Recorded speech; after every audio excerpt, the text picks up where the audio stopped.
Et Bakacho. Mesdames, Mesdemoiselles, Messieurs, bienvenue encore une fois à toutes les personnes qui viennent de le rejoindre du côté du direct le plus extraordinaire, si je puis me permettre, en tout cas 18 mars. 18 mars, vendredi, jour pour jour, 45e anniversaire de l'assassinat du président Marien Ngouabi, mon invité Modeste Boukadia. Modeste Boukadia, bonsoir très cher, bonsoir Monsieur le Président, si je puis me permettre. Bonsoir Monsieur Robert Ibaka.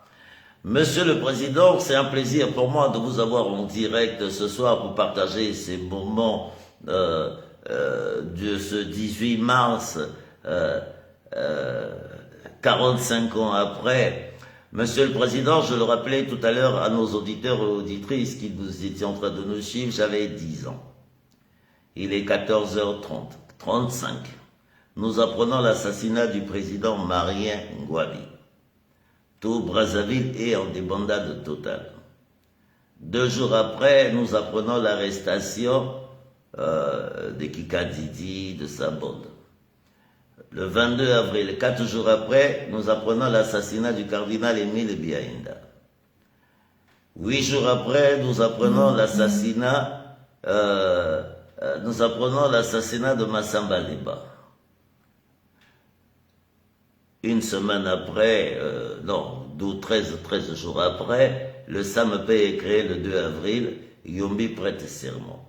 Monsieur Boukadia, avec l'expérience que vous avez, qu'est-ce que vous pouvez nous dire? Qu'est-ce que vous avez appris pour l'histoire, pour les enfants qui nous écoutent ce soir, Monsieur Boukadia? Parce que cette histoire n'a jamais été claire. Cette histoire, effectivement, les acteurs sont en train de mourir. Il en reste encore des miettes. Tiba Florin encore là, Sassou encore là, membre du SAMP, les deux qui restent.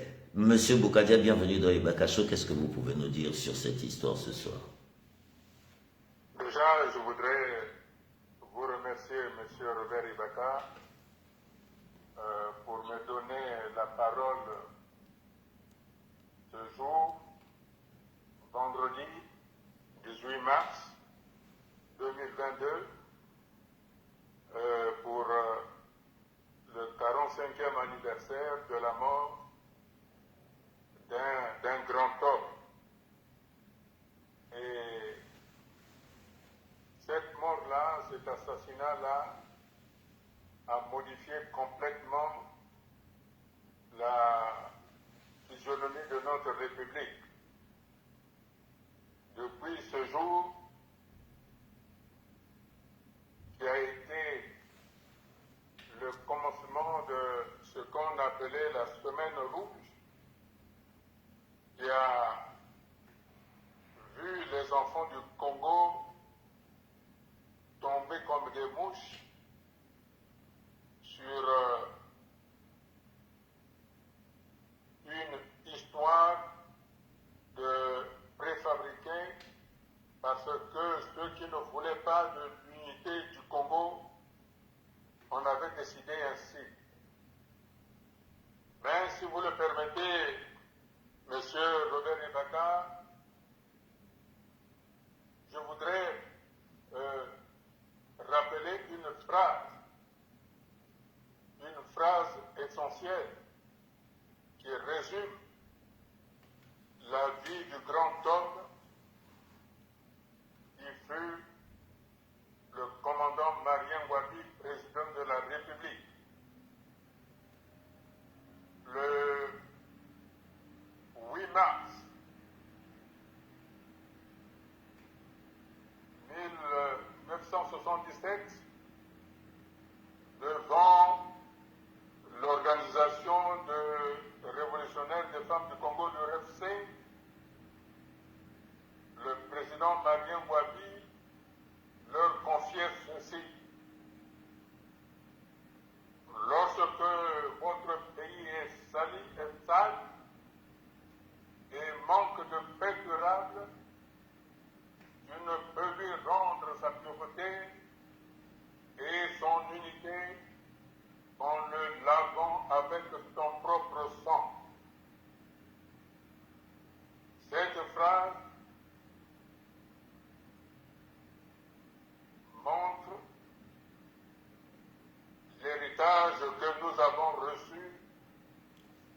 président Marien Wabi. Mais si vous le permettez, M. Robert Ebata, je voudrais solliciter l'attention des auditeurs pour écouter le président Marien Wabi.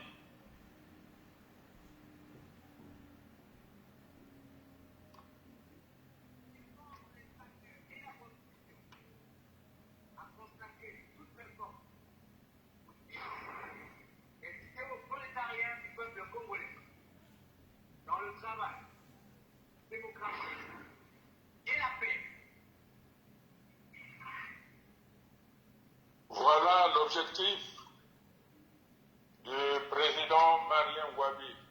Si vous le permettez, M. Robert Ebaka, en ce 45e anniversaire de la mort d'un grand homme et de celui qui fut son prédécesseur, le président Alphonse Massamba Deba, et le plus jeune cardinal au monde, Émile Diayenda. Recueillons-nous pendant une minute.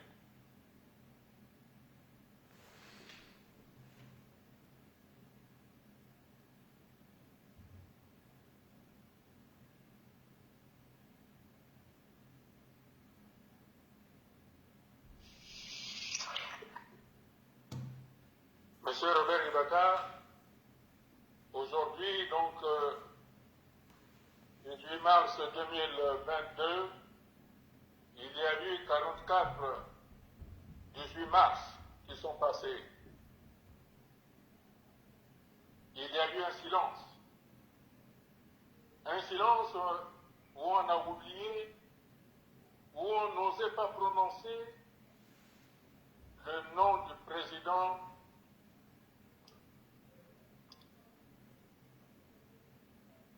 Marien Wabi. Pourtant, son sacrifice suprême a modifié complètement l'état du Congo. Ce que nous vivons aujourd'hui, ce que le Congo vit aujourd'hui, c'est une conséquence de ce qui est arrivé ce 18 mars 1977. C'est pour ça qu'il est tout à fait normal que mon propos ne sera pas un propos historique. Je laisse ce moment aux historiens. Et ce n'est pas non plus un réquisitoire judiciaire. Je laisse ce domaine aux juristes. Mon propos aujourd'hui est de reconnaître que la date du 18 mars 1977 a mis en place un contentieux historique dont nous devons impérativement trouver une solution. Contentieux historique, M. Boukadia, excusez-moi de vous couper. Contentieux historique, c'est ce qui a fait mon introduction. Monsieur Boukadia, nous avons eu 1960, nous avons eu 1968, nous avons eu 77, nous avons eu 92. Monsieur Boukadia, en tant qu'homme politique, pensiez-vous pas que les hommes politiques, je pèse bien mes mots, les hommes politiques, de toute cette génération, il y en a encore beaucoup qui sont aux affaires. Il y en a encore beaucoup qui dépendent de l'argent du contribuable congolais aujourd'hui. Sont-ils pas le responsable de tout ça? Monsieur Boukadia, qu'est-ce que vous avez tiré de cette conférence nationale après ces événements de 77? Vous saviez très bien ce qui s'est passé en 77. Vous savez très bien le complot. Vous savez très bien les assassinats. Nous avons suivi la conférence national en 92. Nous n'allons pas revenir sur 77, M. Boukadia. L'erreur n'est pas partie de 92 parce que vous n'avez pas jugé les responsables de 77. M. Boukadia, vous étiez tous là en 92. Mais M. Robert Ebaka, je ne suis pas là pour refaire l'histoire. Oui, c'est pour ça que je dis... Je suis là parce que c'est le mensonge qui nous a mis dans cette situation. Il y a eu le mensonge de 1959. Jusqu'à présent, l'histoire de 59, les émeutes de 59 n'ont jamais été soldées. Et pour preuve, M.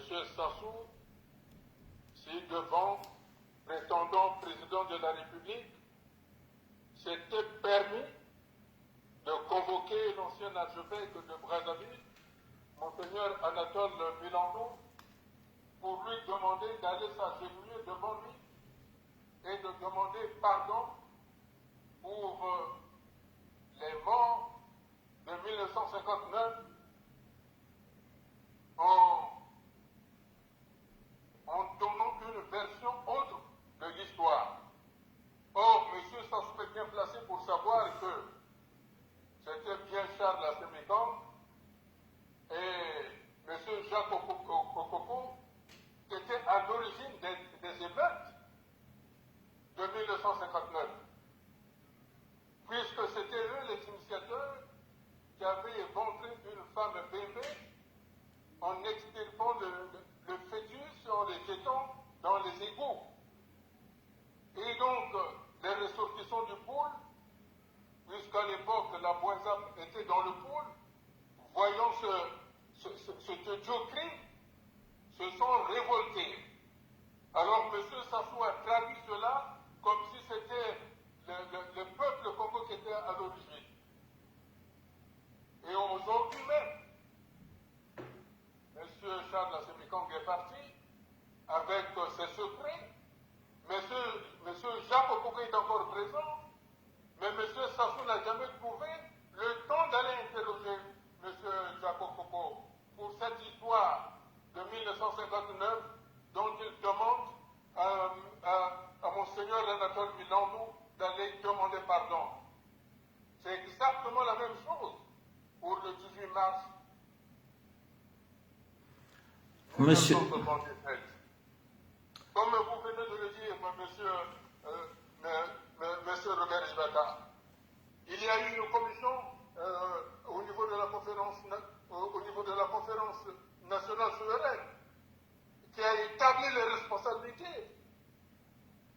Et l'article 284, l'acte 284 de la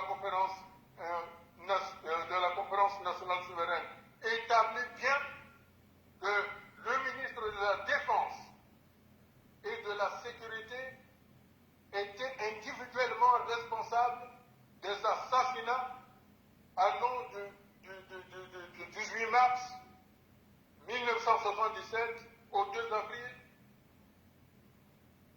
1977. Alors comment se fait-il que la même personne a instrumentalisé la population du Nord en disant que c'était les Makongo qui avaient assassiné le président Marien Boabi? Voilà le contentieux historique. Et aujourd'hui même en France, on entend des compatriotes du Nord dire que les Makongo ont assassiné le président Marien Boabi. Ce qui est naturellement faux. Voilà le contentieux historique qu'il faut régler. La conférence nationale avait commencé à baliser cela, mais M. Sassou a marché sur la conférence nationale. Et aujourd'hui, l'histoire le rattrape en plein. C'est pour ça que, quand je dis qu'il est nécessaire qu'on se retrouve à la table ronde pour que ce contentieux historique trouve une solution. Parce que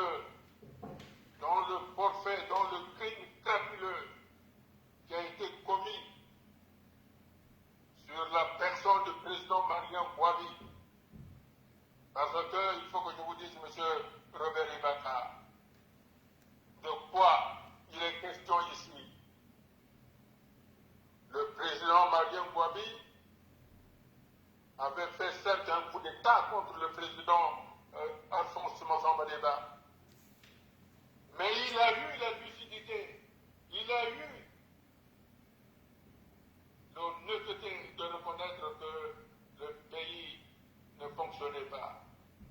Il est donc allé voir la personne qu'il avait chassée de pouvoir en lui disant que je me suis trompé, le pays ne fonctionne pas, l'unité nationale est en train de tomber. Revenez, on va réfléchir ensemble pour que nous mettions l'unité nationale, l'union nationale en place. Qui au monde chasse un président et va retrouver ce président pour lui dire que je me suis trompé. Personne d'autre. C'est ce qui fait que le président Mariam Gouabi est un grand président, un humaniste, un patriote, un démocrate. Parce que l'acte qu'il avait posé de remettre le Congo dans l'unité du pays, personne d'autre n'en était capable. Personne d'autre. Aujourd'hui, je peux le dire. Et aujourd'hui, je peux le dire. Je peux le dire. Sans devoir me tromper. Que Mariam Gouabi fut un grand homme politique, un démocrate, un visionnaire, un humaniste, et sans me tromper, je puis le dire, au nom, il pourrait y avoir 1000 présidents, aucun n'arrivera à la cheville de Mariam Gouabi. C'est pour ça qu'aujourd'hui, toutes les peurs, que ce soit au sud, où il faut reconnaître que ce ne sont pas les Bas-Congo qui ont assassiné Mariam Gouabi, que ce soit au nord, où les populations ont été embrigadées dans cette illusion de la réconciliation interdordiste, pour les mettre co-responsables de cet assassinat-là, les énergies doivent se libérer pour qu'ils redeviennent des Congolais à part entière pour constituer le socle de l'unité nationale entre le nord, le sud, l'est et l'ouest. Monsieur Bougadia. En ce 45e anniversaire de la mort du président Mariam Gouabi. Monsieur Bougadia, comment y est arrivé? Parce que nous sortions de 2 guerres. Je ne parlerai pas de 3 guerres. Vous savez, Monsieur Bougadia, souvent je m'exprime dans les réseaux sociaux, je dis nous avons une jeunesse parce qu'on a l'habitude de créer l'Afrique. L'Afrique est gorgée d'une jeunesse inestimable. Voilà notre Afrique, Monsieur Bougadia, d'une jeunesse inestimable. Monsieur Bougadia, nous voilà aujourd'hui face à une jeunesse qui ont vécu 2 guerres, 3 guerres. Il y en a beaucoup aujourd'hui qui vivent encore chez les parents. On ne nous a pas laissé le temps de construire dans ce pays, Monsieur Bougadia, parce que l'État a été séquestré. Ça n'engage que moi, Monsieur Bougadia. Monsieur Bougadia, 45 ans après, pensez-vous pas que c'est suite à tout ce désordre des hommes politiques, je vais revenir sur les années 60, qu'est-ce que vous pouvez dire à cette jeunesse aujourd'hui qui vous regarde, qui nous regarde, Monsieur Bougadia? Qu'est-ce que vous pouvez leur transmettre comme message en ce jour du 45e anniversaire du président Mariam Gouabi, dont vous, Monsieur Bougadia, vous dites que le président Mariam Gouabi était un démocrate parce qu'il a eu ce courage d'aller revoir Massamba Deba pour lui dire « je me suis trompé ». Monsieur Bougadia, qu'est-ce que vous pouvez dire? Je vous laisse le micro, exprimez-vous. Bienvenue dans Ebaka Show. J'adore comment vous exprimez. Bienvenue à vous, monsieur Bougadia.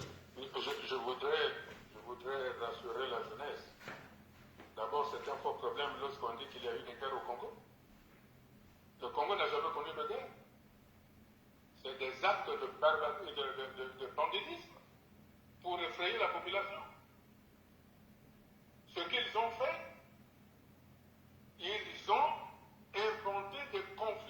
ne pose pas de problème de fond qui mine le Congo.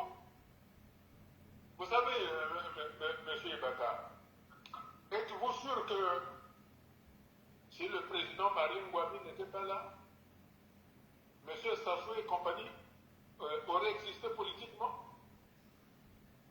Hein? C'est le commandant Marien Ngouabi qui a permis à ce que M. Sassou, qui a pris en otage et qui utilise une politique de grand banditisme dans le pays existe. Hein? Pourtant, c'est pour ça que je dis non. Êtes-vous sûr que si on n'avait pas assassiné le commandant Marien Ngouabi, M. Jean-Dominique Okweba se serait permis de dire qu'ils ont brûlé les poules? Êtes-vous sûr que si on n'avait pas tué le commandant Marien Ngouabi, on aurait fait voir à des gens dans les narines? C'est parce qu'ils font ça pour intimer de la peur aux populations. Vous savez pourquoi on arrête les gens? Pourquoi le colonel Djougou est mort en prison? Pourquoi le général Mokoko est en prison? Pourquoi le général Dabira est à la maison d'arrêt? Pourquoi ils sont en prison, ces gens-là? Pourquoi on enferme les militaires qui étaient avec le colonel Djougou qui sont encore à la maison d'arrêt? C'est pour imprimer la peur dans la population. Voilà ce qu'ils font. Pourquoi pensez-vous que j'ai été jeté en prison, j'ai été torturé, hein, ou on a tenté à ma vie plusieurs fois?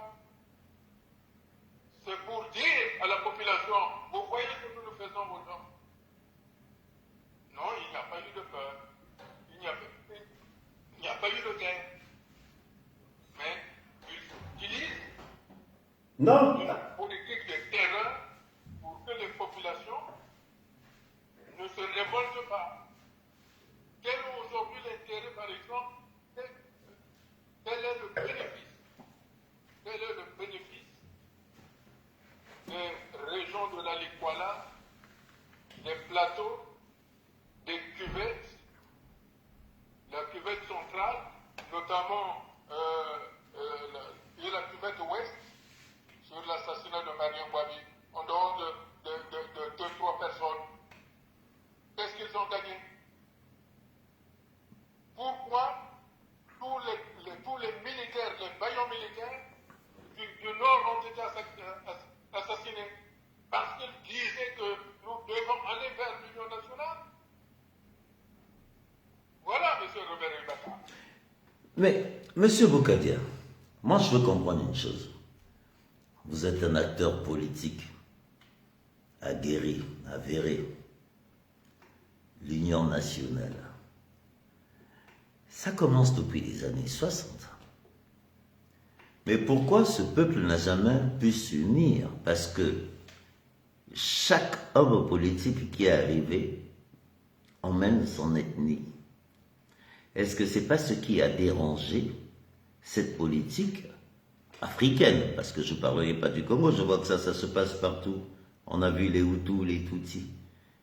Monsieur Boukadia, comment sortir de ce phénomène nord-sud? Parce que ça commence à être dangereux, ça commence à être difficile, et aujourd'hui, nous sommes un pays au bord de l'explosion, je m'exprimerai tout à l'heure. Comment sortir de là, Monsieur Boukadia? Nous avons eu une conférence nationale. Vous avez appelé à la conférence internationale. Beaucoup n'ont pas compris ce que vous étiez en train de dire sur cette conférence nationale, parce que j'ai vu comment on vous a tapé dessus. Monsieur Boukadia, nous sommes en 2022, après ce Covid, après cette guerre en Ukraine qui arrive. Qu'est-ce que vous pouvez dire à ces hommes politiques congolais? Qu'est-ce que vous pouvez dire à ces acteurs activistes? Qu'est-ce que vous pouvez dire à nos hommes à cette jeunesse congolaise, Monsieur Boukadia, parce que je vous pose cette question, ces émissions-là resteront à vie, parce que il ne faut pas qu'on se dise demain nous étions trompés. Effectivement, j'ai toujours, paix à son âme, Jean-Michel Ebaka, il me disait toujours, dans ce pays, la justice divine va finir par triompher. Mais cette justice divine, nous l'attendions, j'espère que nous allons la vivre. Mais, Monsieur Boukadia, puisque vous êtes là, nous sommes le 18 mars, 45e anniversaire du président Ngouabi, dont ce peuple ne s'est jamais levé après l'assassinat du président, parce qu'il faut le rappeler qu'il y a un cardinal qui a été assassiné, le premier cardinal que nous avons eu dans ce pays. Monsieur Boukadia, on vous écoute. Écoutez, Monsieur Robert Ibaka, vous savez, tous les hommes politiques, que ce soit Marien Ngouabi, ou M. Sassou, ou le président Lissouba, ou le président Massabadeba, ou le président Philbert Goulou, tous les présidents que nous avons connus, ou le président Jacques-Georges Yombo Kago, a eu des erreurs. Tout homme politique commet des erreurs. Mais le plus important, c'est de reconnaître les erreurs. Et aujourd'hui, nous mettons l'accent sur le commandant Marien Ngouabi parce qu'il a reconnu l'erreur que la division du pays était la cause de l'échec. Et donc, il a eu ce grand courage de reconsidérer la politique qu'il avait mise en place en proposant l'union nationale, en proposant l'unité nationale. Et aujourd'hui, c'est une chance extraordinaire, 45 ans plus tard, que nous parlions librement du président Marien Ngouabi. Et je pense qu'aujourd'hui, il y a des hommes politiques, vu l'état actuel du Congo, de se dire qu'il faut repartir à la croisée du chemin. Et je reprécise que, quel que soit ce qui est arrivé au pays, j'ai toujours maintenu la main tendue. Peu importe ce qui est arrivé au pays. Mais le plus important, c'est le futur. Le plus important, ce sont nos jeunes. Nous avons aujourd'hui une jeunesse épanouie qui s'est expatriée, qui a donc appris une expertise. Et cette jeunesse-là n'attend que la situation politique soit apaisée pour qu'elle puisse rentrer. Vous savez, M. Robert Ibaka, j'ai initié un concept nouveau, la désimmigration. Il nous faut que les jeunes, il nous faut que les Africains rentrent en Afrique. Parce que ce sont les acteurs, ce sont ces acteurs-là qui vont faire de telle sorte que l'Afrique devienne une puissance. Notamment dans des périodes comme celle-ci, parce que demain, il va falloir être assis à la même table où se négocie aujourd'hui la géopolitique. Mais nous ne pouvons pas être à cette table-là tant que nous n'aurons pas mis de l'ordre dans nos pays africains. Et l'ordre dans nos pays africains, c'est d'apporter le minimum nécessaire à notre population. C'est d'apporter de l'électricité, de l'eau, des routes, des investissements pour créer des entreprises, de telle sorte, et des écoles, de telle sorte que nous ayons une jeunesse bien formée qui sera en mesure d'être en phase avec les autres jeunes des autres pays, des autres continents. Il est temps aujourd'hui que l'Afrique se prenne en charge et cesse cette politique de la main tendue à l'Occident. L'Occident a ses priorités aujourd'hui.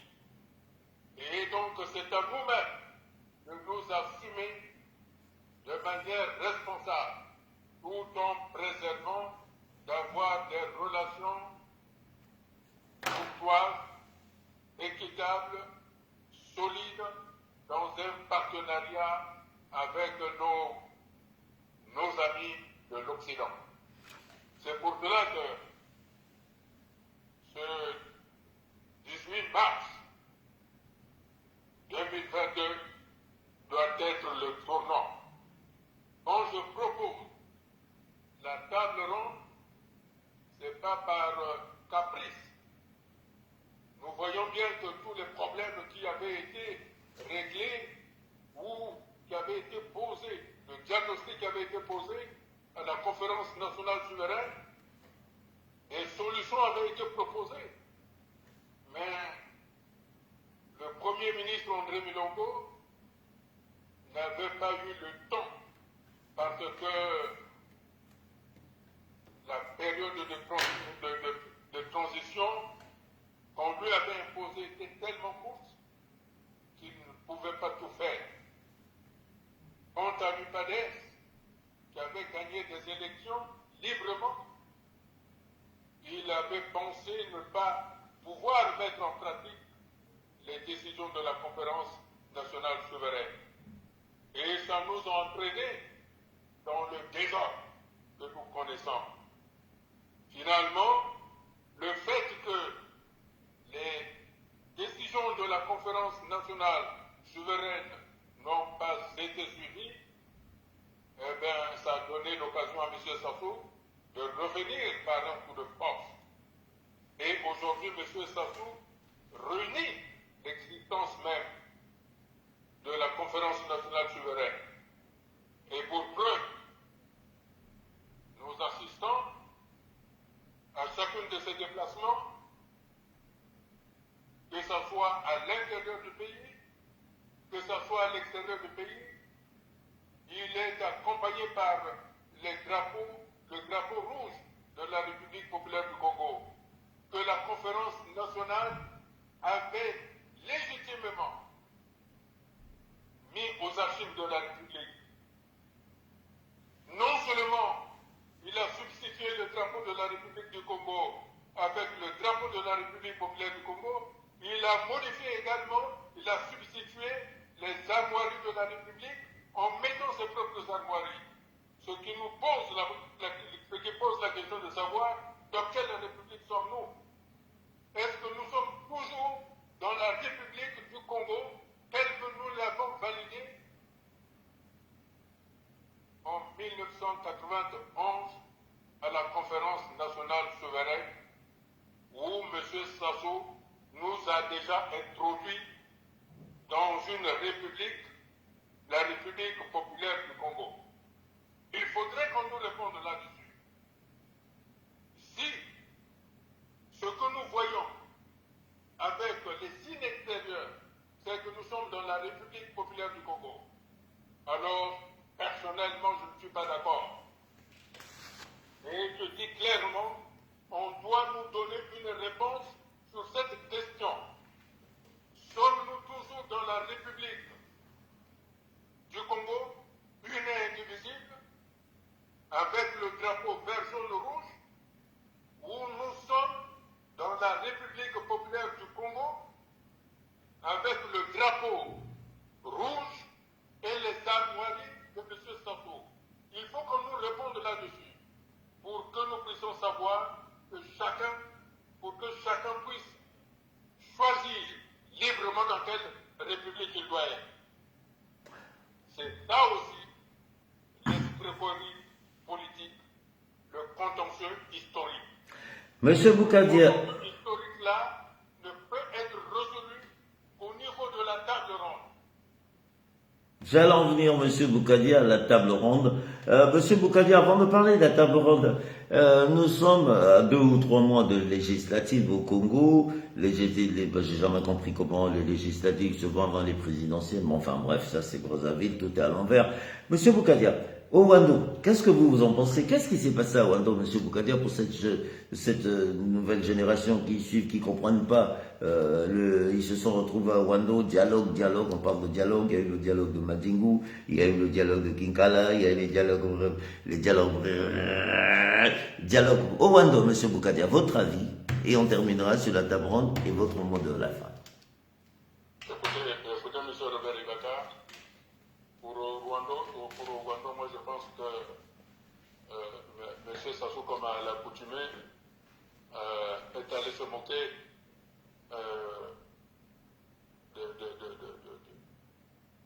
du président Marien Ngouabi.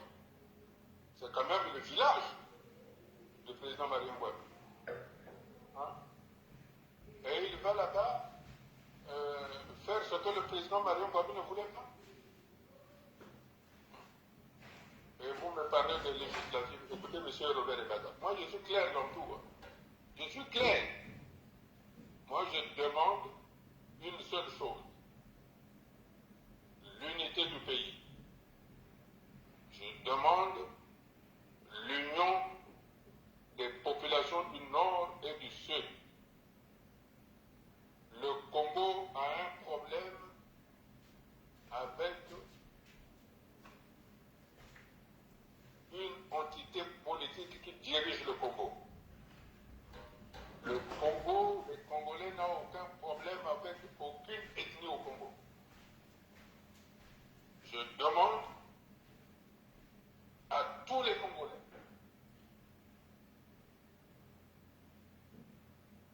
de faire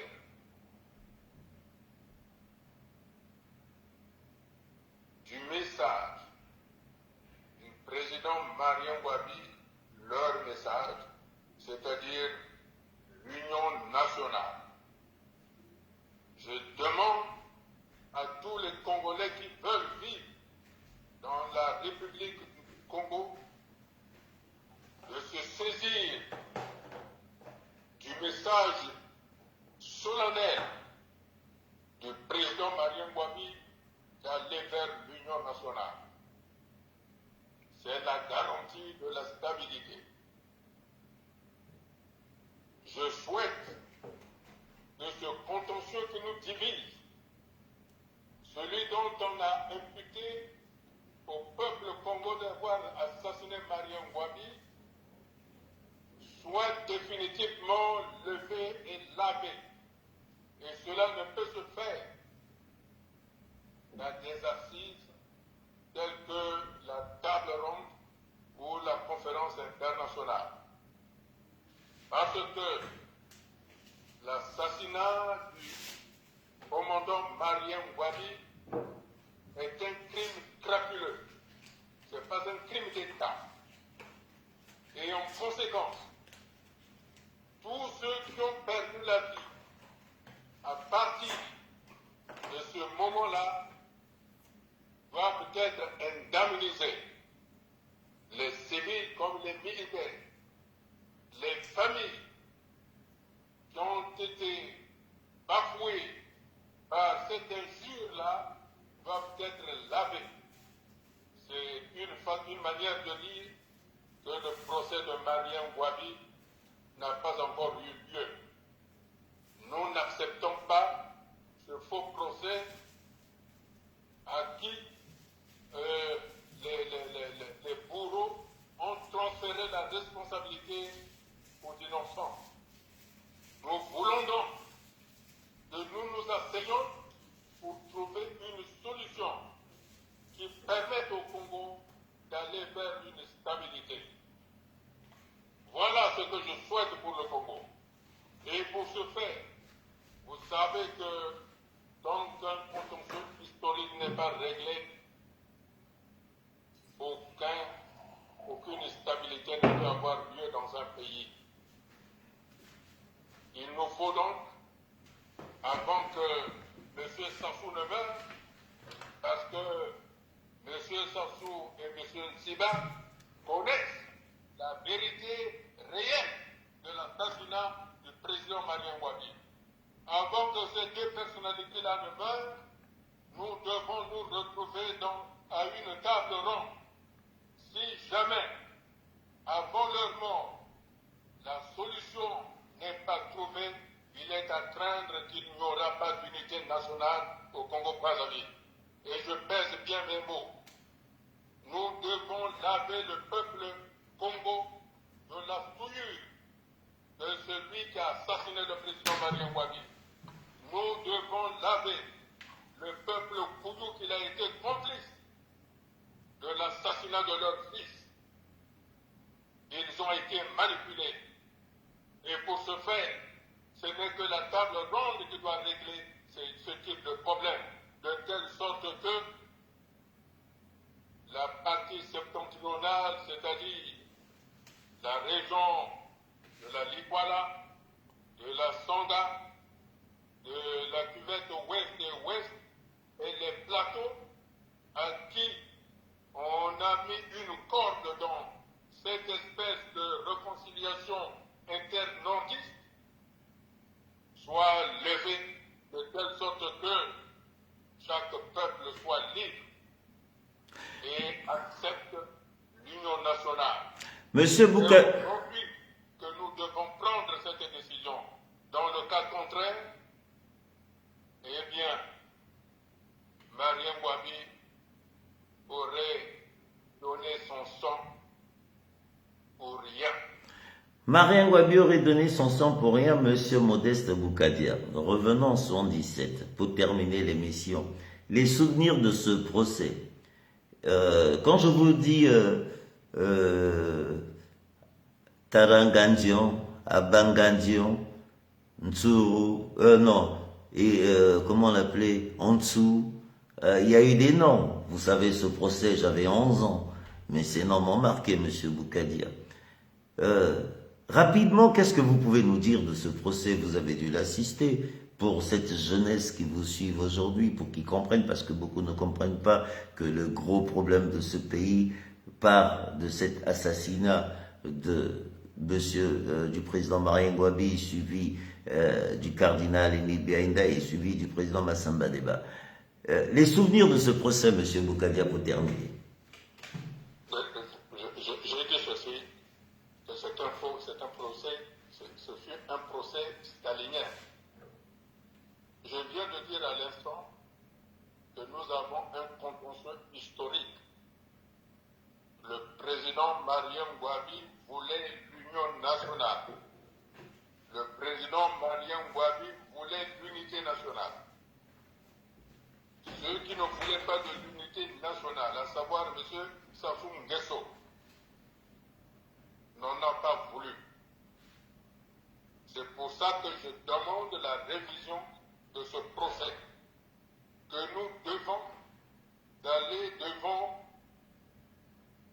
une structure qui doit regrouper l'ensemble des populations, notamment la table ronde, pour qu'on lave ceux qui ont été abusivement accusés d'avoir assassiné le commandant Marien Gouabi. C'est-à-dire, il nous faut arriver à dire que les Bakongo n'ont jamais assassiné Marien Gouabi. Ça, c'est un préalable. Le deuxième point, toutes les victimes innocentes, que ce soit le président Massamba Deba, que ce soit le cardinal Émile Biaïnda, que ce soit les Sambrankoumi, les Kikadidi et autres, ce qu'on appelait, qui priaient avec le président Massamba Deba, tous ceux qui ont perdu la vie, jusqu'au capitaine Pierre Ronda, jusqu'à Katali, tout ce monde-là, toutes ces familles doivent être indemnisées parce qu'ils sont morts sur des suppositions, sur du mensonge. Parce que ces gens-là n'étaient pas responsables de la mort du commandant Marien Gouabi. Voilà ce que je dis. Donc il faut réviser ce procès-là.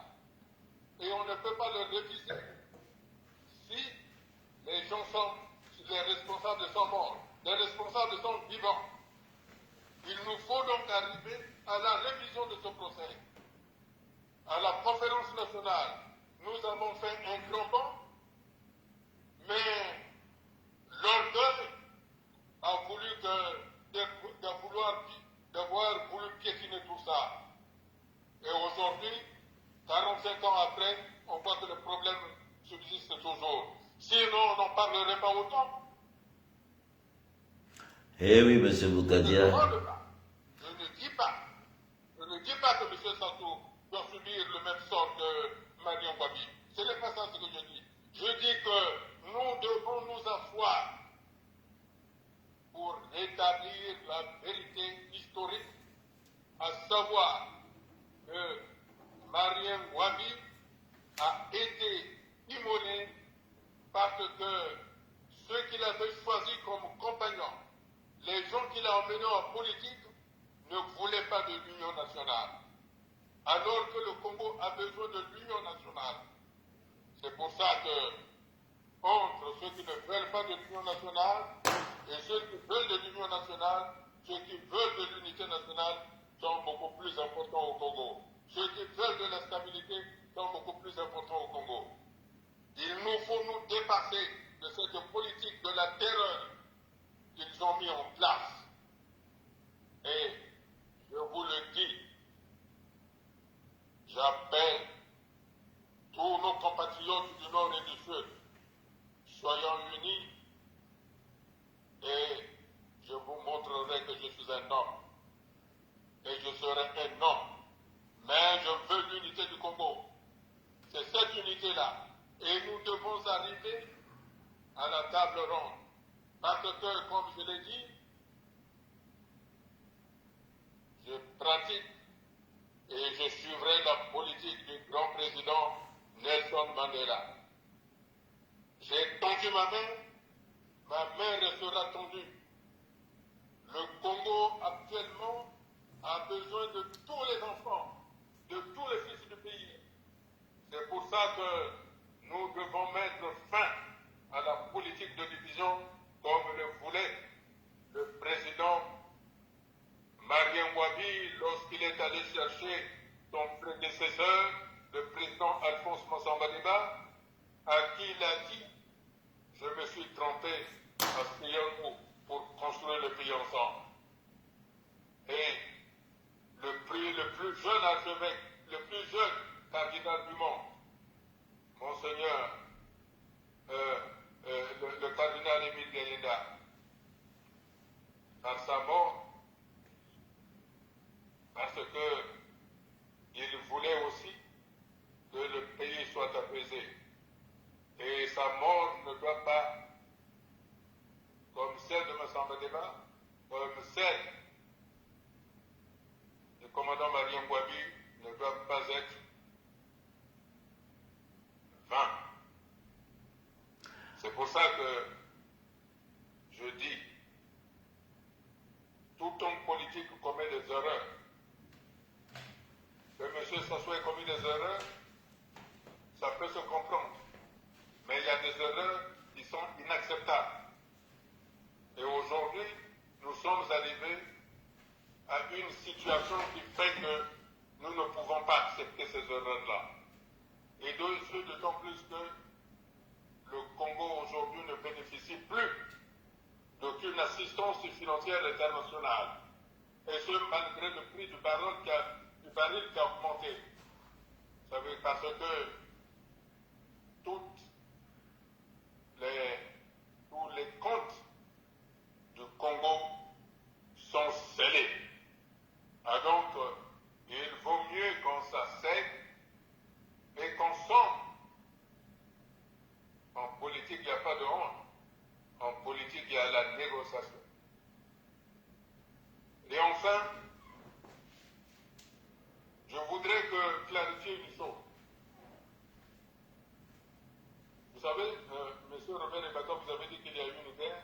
Il n'y a jamais eu de guerre. Il y a des compatriotes du Nord qui sont allés se battre au Nord, au sud du Congo, plus précisément dans le Poul. Et beaucoup de parents sont morts là-bas. Ceux des enfants souvent vivant en Europe, qui ont vu leurs parents mourir là-bas, rejettent cette mort sur la responsabilité des ressortissants du Sud. Ils pensent que c'est normal que ces parents-là tuent les ressortissants du Sud, mais lorsque ceux du Sud se sont défendus en les tuant, ces jeunes gens sont devenus très amers vis-à-vis des ressortissants du Sud, vis-à-vis des ressortissants du Pôle. Pourtant, il y a des choses très graves. Si je prends un cas particulier qui me fait très mal, est-ce que vous trouvez normal que lorsqu'on envoie M. Okokame d'aller faire la guerre au pôle et qu'il est tué là-bas, on le ramène chez lui, M. Sassou l'enterre et pour l'enterrer, il enterre avec M. Okokame avec Larry vivant. Est-ce que vous trouvez normal qu'un président semble-t-il que M. Sassou soit président, il enterre son neveu Okokame accompagné de Larry vivant et les gens s'étouffent lorsqu'on les enterre vivants. Est-ce que c'est normal ça? Monsieur Boukadia. Dans quel pays on a déjà vu qu'on enterre les morts avec les vivants? Monsieur Boukadia, je vais revenir sur ce que vous êtes en train de dire là. Parce que Okokame a été enterré avec Larry vivant. C'est vrai ça, monsieur Boukadia? Sinon, je ne vous le dirai pas, monsieur Robert Ibaka. On y va. Expliquez-nous. C'est grave ça. C'est grave parce que... Mais pourquoi ces gens ne ont jamais été poursuivis? Expliquez-nous ça parce que Okokame, certes, malgré toutes ces imbécilités qu'il a fait, ça n'engage que moi, je sais de quoi je parle. Mais monsieur Boukadia, j'ai jamais écouté cette histoire, monsieur Boukadia. Vous me le dites en direct.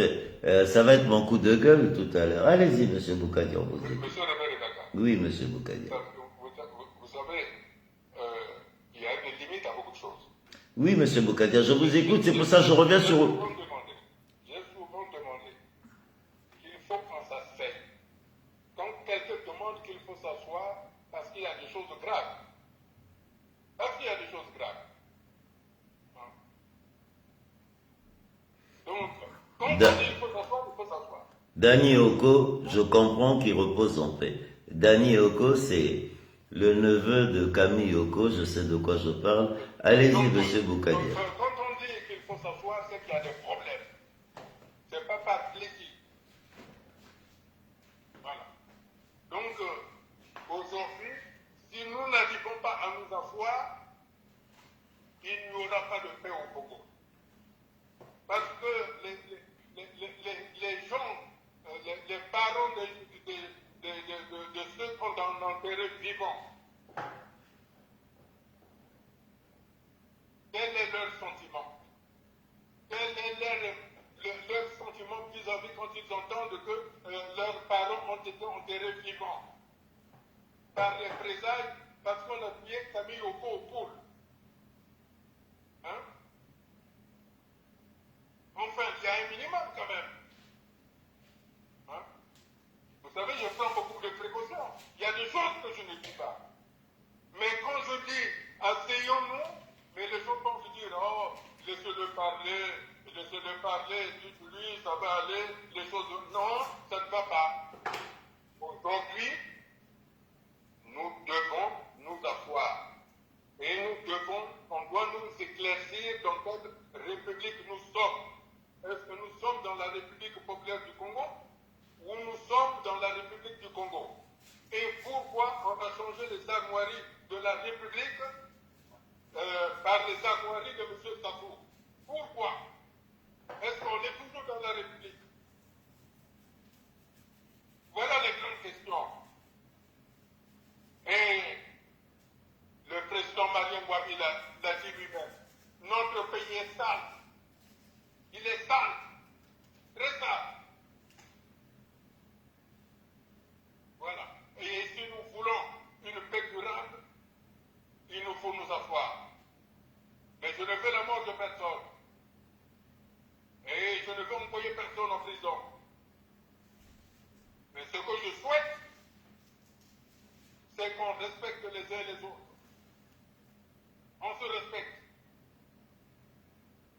Monsieur Boukadia, pour le mot de la fin, qu'est-ce que vous pouvez dire? Vous trouvez normal, monsieur Robert Ebaka? Allez-y, monsieur Boukadia. Que disait monsieur Sassou? Que disait monsieur Sassou? Qu'il ne fallait pas danser la danse du Congo. Hein? Et pourtant, il la danse tous les soirs. Non, monsieur Robert Ebaka. Vous savez pourquoi le capitaine Pierre Nda est mort? Expliquez-nous, monsieur Boukadia, expliquez. Parce qu'il voulait que les Kouyous s'expriment en tant que Kouyous. Mais Sassou n'était pas d'accord. Est-ce que c'est normal ça?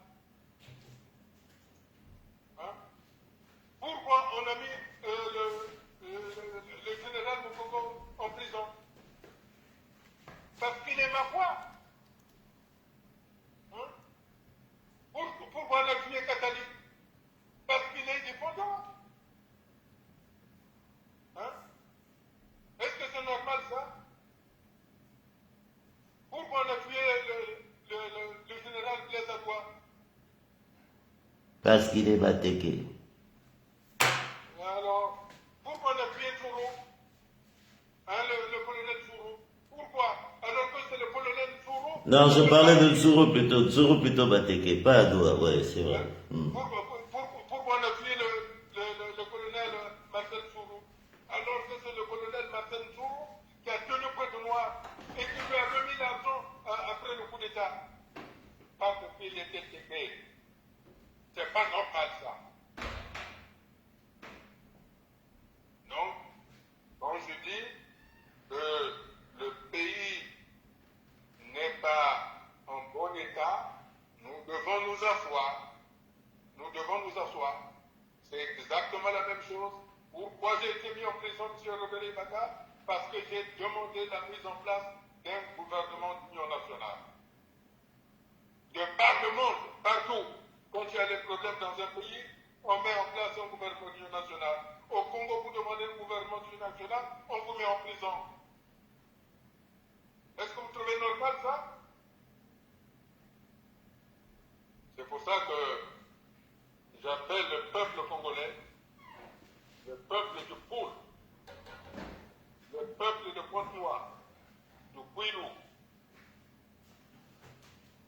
du Nyari, de la Boueza, de la Likoumou, des plateaux,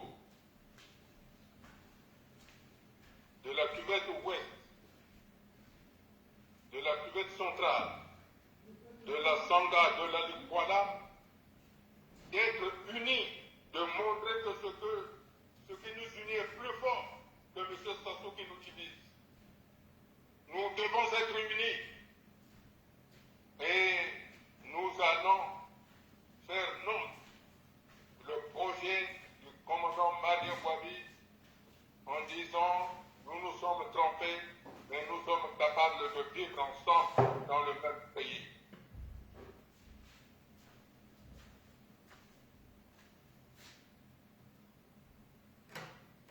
Oui, monsieur Boukadia. Je suis là, monsieur Robert Ebaka. On vous écoute.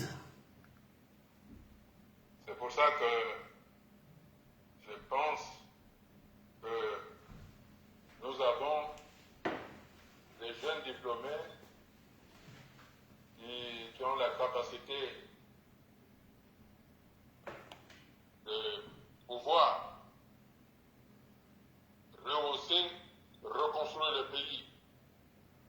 Et aujourd'hui, je veux mettre fin à la République des sépultures politiques.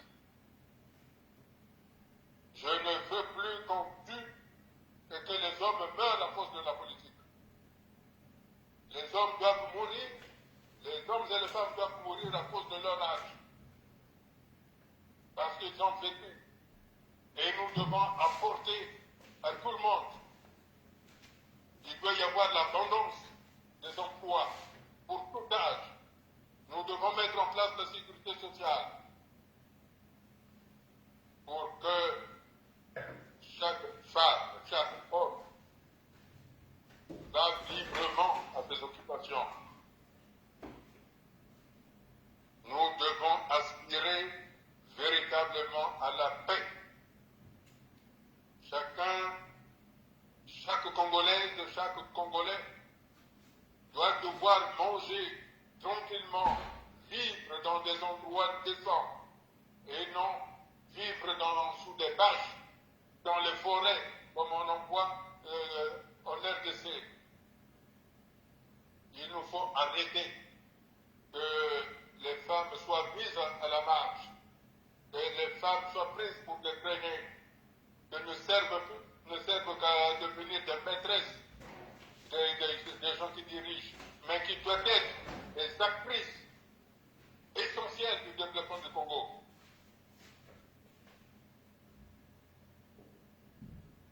Il nous faut que les femmes soient respectées et soient sous la protection des lois de l'État. Et enfin, nous devons mettre en place un système de répartition de richesses. C'est ce que j'avais dit.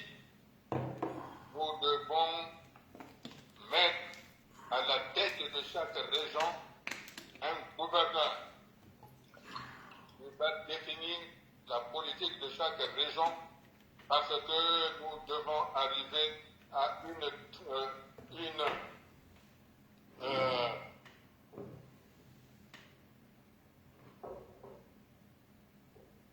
décentralisation administrative et financière effective. C'est cela l'avenir du Congo, pour que nous créions véritablement un marché intérieur. Le Congo doit devenir le moteur de l'Afrique centrale. Nous avons été capables de le faire. Nous avons été capables d'avoir une alphabétisation très poussée. Nous sommes capables de reproduire ça. Vis-à-vis de nos partenaires occidentaux, quand il y avait des démocrates à la tête du Congo, nous avons tissé des alliances solides. Alors, nous pouvons retisser ces alliances solides. Il faut qu'on mette un terme à ce que M. Sassou avait dit en Occident. Jamais, si vous mettez un chef d'État du Sud, il ne sera pas avec vous. C'est pas vrai ça. Que ce soit un Congolais du Nord et du Sud, ils sont capables de tenir des engagements vis-à-vis des Européens. Il faut que cesse aussi ce mensonge-là. Eh oui, Monsieur Boukadia, ça a été un plaisir pour moi de vous écouter comme d'habitude, et Bakacho, c'est votre émission, comme j'ai l'habitude de dire. Merci d'avoir accepté mon invitation ce 18 mars, 45 ans après la mort du président Marien Ngouabi, suivi du cardinal Émile Biaïnda et surtout suivi du président Alphonse Massamba Deba. Merci Monsieur Boukadia, à moins que vous avez encore un dernier mot à dire, avant mon coup de gueule. Je voudrais dire, M. Robert Rebecca, je voudrais adresser au peuple congolais que le sacrifice suprême du commandant Marien Ngouabi, du président Alphonse Massamba Deba et du cardinal Émile Biaïnda, qui ont lavé de leur sang la souillure de l'ethno-tribalisme et fragilisé notre pays. Aujourd'hui, leur mort, leur sacrifice doivent être notre soubassement pour retrouver la paix, l'unité et la tranquillité, pour nous consacrer enfin à la renaissance du Congo. Le Congo de nos pères fondateurs, Gilbert Younou, Jacques Opango, Félix Tshisekedi, Tchikongangot, et à sa reconstruction par tous les enfants du Congo réunis pour que ce qui nous divise ne soit pas plus fort que ce qui nous unit, c'est-à-dire être Congolais, fiers et fièrement partout. Voilà c'est le message que je voudrais adresser à l'ensemble de notre peuple. En tout cas, merci. Ce qui nous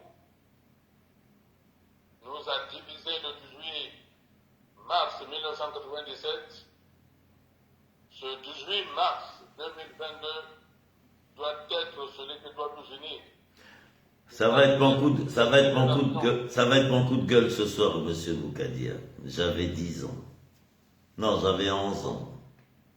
Aussi, ce soir, je dis à mon peuple qui est mon Dieu, vive l'Union nationale, vive la République, vive le Congo.